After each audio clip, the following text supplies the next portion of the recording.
अस्सलाम वालेकुम नाजरीन, INE टुडे न्यूज़ में आपका खैर मकदम है। आइए देखते हैं ये तफसीलात।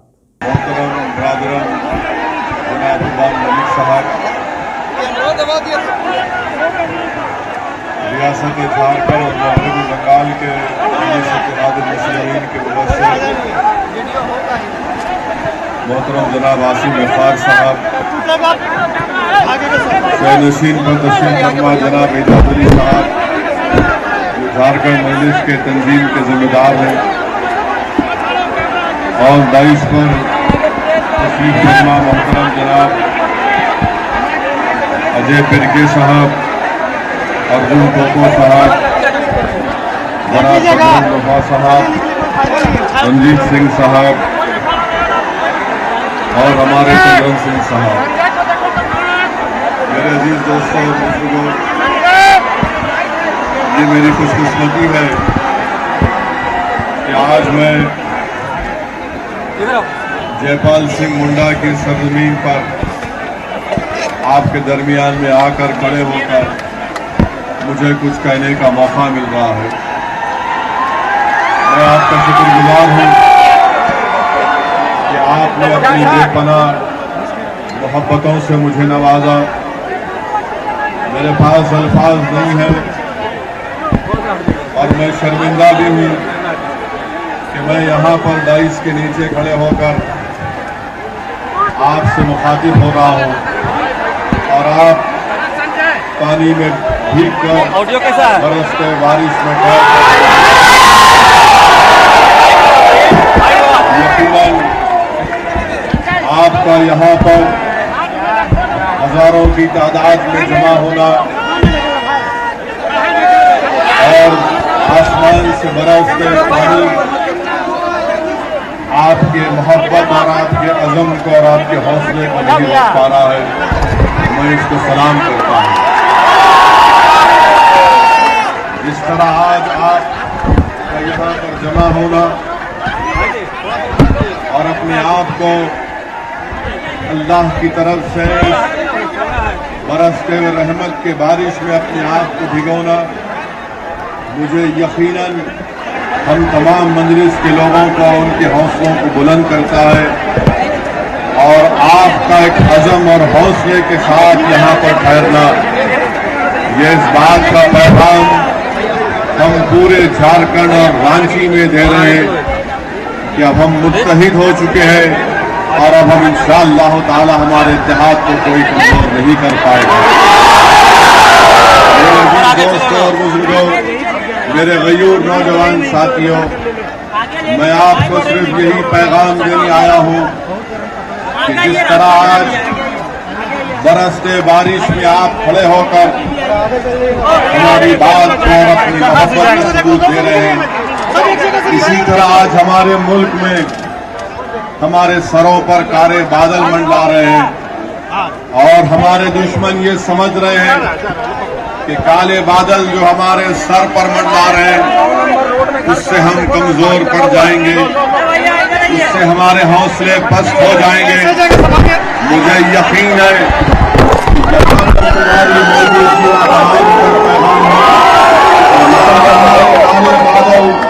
ना तुम्हारे तूफान हमारे अज़म और हमारी आगे बढ़ने को रोक सकते हैं। मैं फिर से आपको सलाम करता हूँ, आपको मुबारकबाद देता हूँ। मेरे अजीज दोस्तों और बुजुर्गों, मैंने आपसे कहा था कि ये मेरी खुशकिस्मती है कि अल्लाह ने मुझे जयपाल सिंह मुंडा की सरजमीन को बिठाया।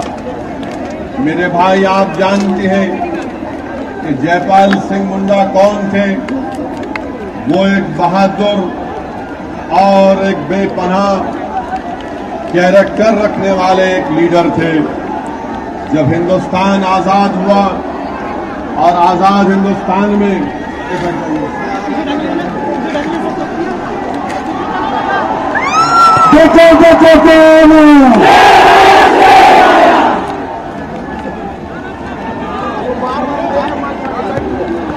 जब हिंदुस्तान आजाद हुआ और जब हम अपना संविधान बना रहे थे, उस संविधान को बनाते वक्त जयपाल सिंह मुंडा साहब आगे बढ़े, इलेक्शन को जीता और जब संविधान सभा में वो गए तो आलाजाद के लोग उन पर तंज कर रहे थे उनके लिबास को देखकर। तो जयपाल सिंह मुंडा ने उनके इस तंज को अपने करीब आने नहीं दिया। और मेरे अजीज दोस्तों और बुजुर्गों, आज आजाद हिंदुस्तान में हमने जयपाल सिंह मुंडा की इस कुर्बानी को बुला दिया। कौन थे ये जयपाल सिंह मुंडा? जो इंग्लैंड जाकर तालीम हासिल किए और जिस तरह बाबा साहेब अम्बेडकर बाहर जाकर तालीम को हासिल किए थे, वैसे ही उन्होंने तालीम को हासिल किया। और फिर ओलंपिक्स में 1928 के ओलंपिक्स में जयपाल सिंह मुंडा ने हॉकी टीम की नुमाइंदगी की, उसकी कप्तानी की और हिंदुस्तान को मेडल दिलाया। और यही वो जयपाल सिंह मुंडा है जिसकी वजह से आज झारखंड में और पूरे हिंदुस्तान में आदिवासियों को आरक्षण मिला।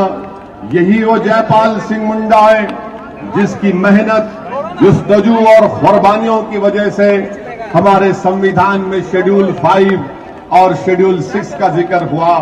यही वो जयपाल सिंह मुंडा है जिसकी वजह से आज हिंदुस्तान में अगर कोई आदिवासी अपना मजहब तब्दील करता है तो तब भी उसका आरक्षण बरकरार रहता है। इसलिए कि संविधान के उस कॉन्स्टिट्यूटेंट असेंबली में यही जयपाल सिंह मुंडा ने इस बात को बरकरार रखा।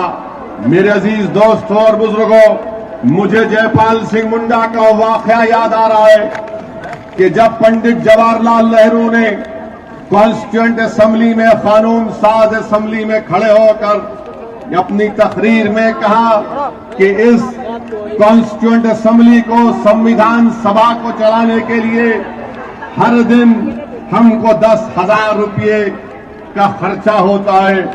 तो यही जयपाल सिंह मुंडा ने पंडित जवाहरलाल नेहरू की तरफ देखकर मुखातिब होकर कहा, ऐ नेहरू, क्या तुम भूल गए कि हिंदुस्तान में उस वक्त 2.5 करोड़ से ज्यादा आदिवासी रहते हैं?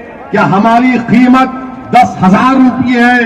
तो पंडित नेहरू के पास कोई जवाब नहीं था। मैं आज आपके दरमियान में ठहर कर झारखंड के उन बुजुर्गों का जिक्र करना चाहूंगा जिनके वजूद ने, जिनकी कुर्बानियों ने, जिनकी मेहनत ने, जिनकी जिंदगी का पैगाम यही और जिद्दोजहद था जिसकी वजह से आज एक झारखंड रियासत बन सकी। मैं आपके सामने खड़े होकर मेरे गयूर नौजवानों, जयपाल सिंह मुंडा का क्या पैगाम था?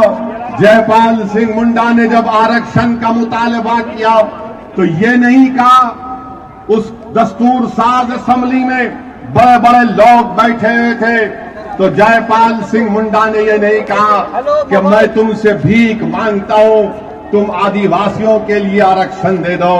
जयपाल सिंह मुंडा ने कहा कि मैं तुमसे भीख नहीं मांग रहा हूं, मैं तुमसे अपना हक मांग रहा हूं। मैं उन लोगों से अपना हक मांग रहा हूं जिन्होंने 6000 साल तक आदिवासियों पर जुल्म किया, और मैं तुमसे आरक्षण का मुतालबा करता हूं। आज जयपाल सिंह मुंडा की तकरीर के अल्फाज मुझे याद आते हैं कि जयपाल सिंह मुंडा ने क्या कहा कानून साज कॉन्स्टिट्यूएंट असेंबली में। जयपाल सिंह मुंडा ने कहा कि हर एक को आरक्षण मिलना चाहिए, चाहे वो आदिवासी हो, चाहे वो दलित हो, चाहे वो जैन हो या मुसलमान हो। ये पैगाम जयपाल सिंह मुंडा हिंदुस्तान के 17 करोड़ मुसलमानों को दे रहा है, झारखंड के गयूर मुसलमानों को पैगाम दे रहा है, झारखंड की सरजमीन पर बसने वाले हमारे गयूर आदिवासी भाइयों और बहनों को दे रहा है, ईसाइयों को दे रहा है जो हिंदुस्तान के सेकुलरिज्म को मानते हैं। आज भी जयपाल सिंह मुंडा वो तुमको पुकार पुकार कर कह रहा है कि वतन अजीज हिंदुस्तान में अगर तुमको इंसाफ मिलना है तो याद रखो, आलाजाद के लोग तुमको भीख मांगने पर इंसाफ नहीं देंगे।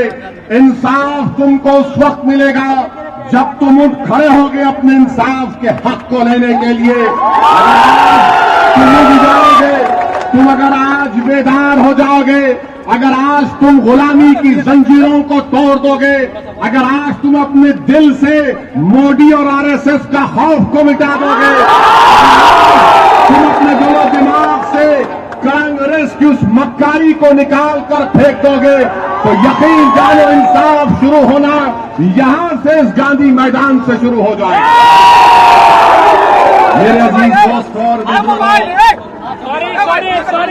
मेरे अजीज दोस्तों और बुजुर्गों, यहीं पर इसी सरजमीन पर जहां पर मुझे आने का मौका मिला, मैं कैसे, रुक जाइए वरना आप नारे मारिए मैं बैठ जाऊंगा, सुनिए, मैं सरजमीन पर आया हूं और बगैर अपनी बात खत्म करे मैं ये जरूरी समझता हूं, अपना अखलाकी फरीजा समझता हूं कि सन 57 की जंग आजादी में उन मुजाहिद का जिक्र करो जिन्होंने झारखंड और हिंदुस्तान की सरजमीन पर अपनी कुर्बानियों को पेश किया। वो हजरत शेख भिखारी रहमतुल्लाह अलैह का जिक्र है। सुनो नौजवानों, तुमको ये आरएसएस के लोग कहते हैं, ये बीजेपी के लोग हमसे कहते हैं कि हिंदुस्तान तुम्हारा नहीं है। अरे पूछो उन लोगों से कि शेख भिखारी जब सन 57 में अंग्रेजों को आदिवासियों के साथ मिलकर मार मार कर भगा रहे थे तो कहां थे आरएसएस की चड्डी पहनकर लड़ गए? तो आलाजाद के लोग उन पर तंज कर रहे थे, उनके लिबास को देखकर। तो जयपाल सिंह मुंडा ने उनके इस तंज को अपने करीब आने नहीं किया। और मेरे अजीज दोस्तों बुजुर्गों, आज आजाद हिंदुस्तान में हमने जयपाल सिंह मुंडा को बुला दिया। और थे जयपाल सिंह मुंडा जो इंग्लैंड जाकर तालीम हासिल किए और जिस तरह बाबा साहेब अम्बेडकर बाहर जाकर तालीम को हासिल किए थे, वैसे ही उन्होंने तालीम को हासिल किया। और फिर ओलंपिक्स में 1928 के ओलंपिक्स में जयपाल सिंह मुंडा ने हॉकी टीम की नुमाइंदगी की, उसकी कप्तानी की और हिंदुस्तान को मेडल दिलाया। और यही वो जयपाल सिंह मुंडा है जिसकी वजह से आज झारखंड में और पूरे हिंदुस्तान में आदिवासियों को आरक्षण मिला।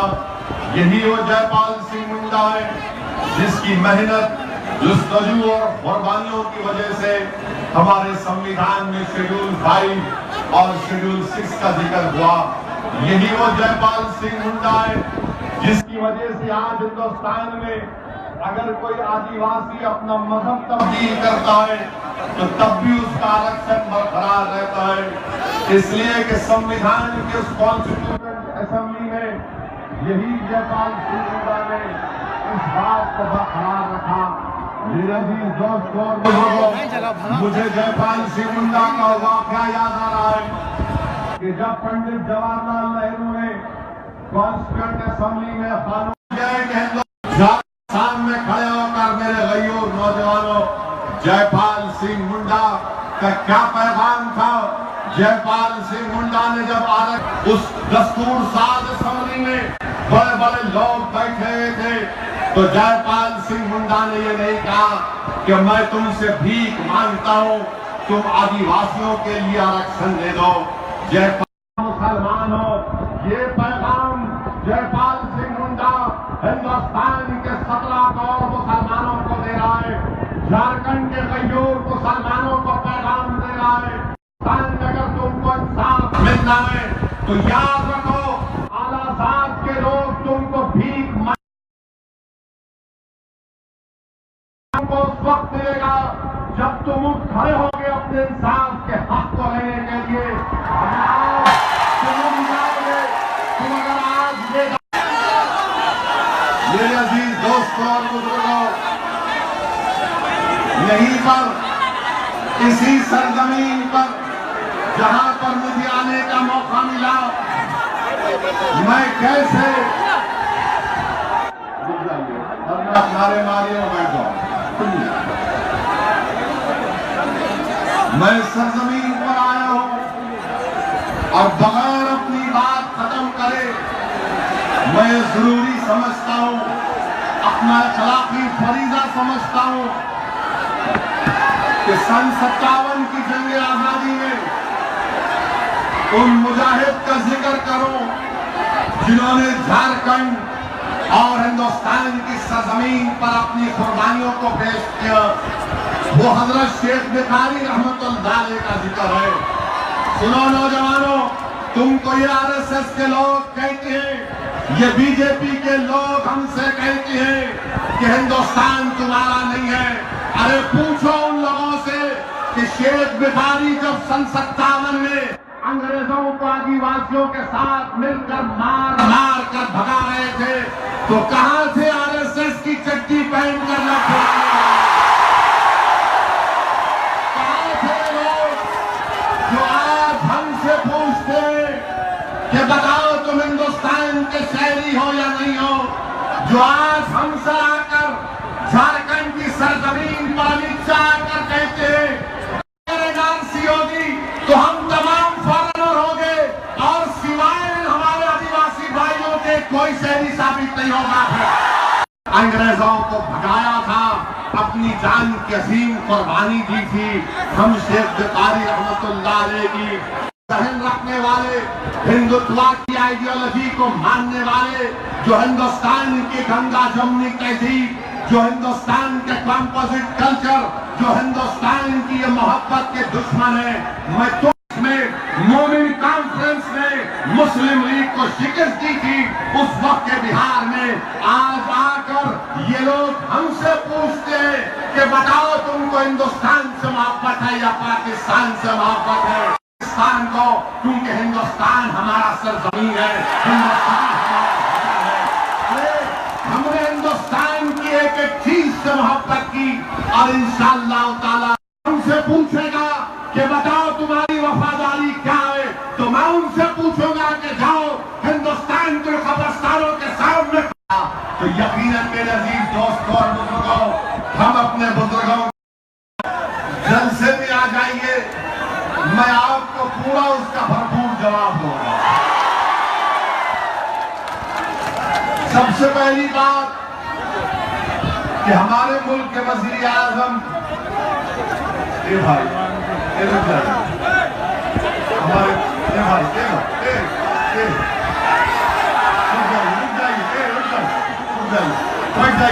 बैठ जाइए क्या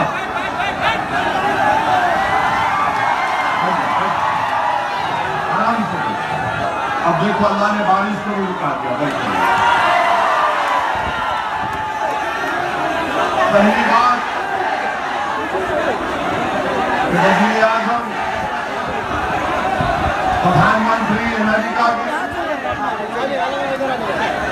मैं एक बात साफ और वाज़ेह तौर पर कहना चाहूंगा कि हम वज़ीर आज़म फॉरेन कंट्री गए, माशाअल्लाह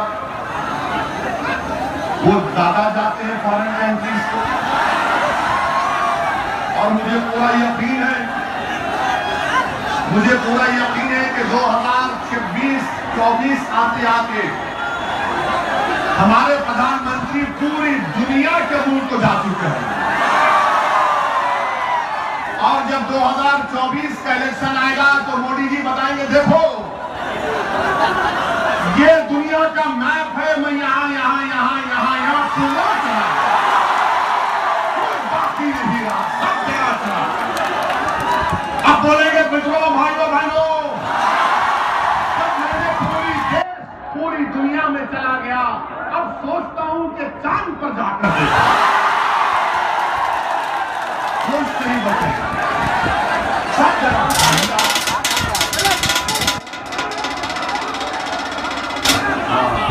उनका नाम लिए तो पंखे में आवाज, ये पंखे में आवाज आई मगर मैं तुम्हारा पंखा, बंद कर दो इन पंखों को। अब इस पंखे जाएगी इंशाअल्लाह।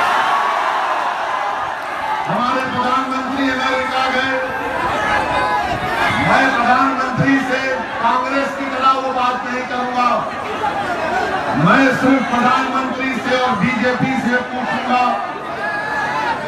कि आपकी सरकार का मानना है made in India, make in India. Modi और उनकी सरकार कहती है कि हिंदुस्तान में पैसा लाइए, हिंदुस्तान में पैसा लगाइए, का पैसा। भारत के प्रधानमंत्री 17,000 करोड़ रुपये टेलुरियन कंपनी में इन्वेस्ट करता है पेट्रोनेट, जबकि इस कंपनी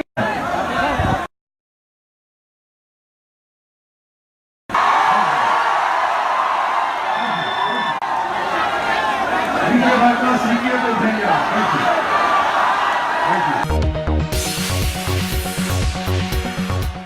अगर आपने हमारे चैनल को सब्सक्राइब नहीं किया है तो आपको यहाँ सब्सक्राइब बटन दिख रहा है, उसे क्लिक करिए और सब्सक्राइब कीजिए और साथ ही साथ बेल आइकॉन को भी क्लिक करिएगा जिससे कि आपको ताज़ा अपडेट मिलते रहे।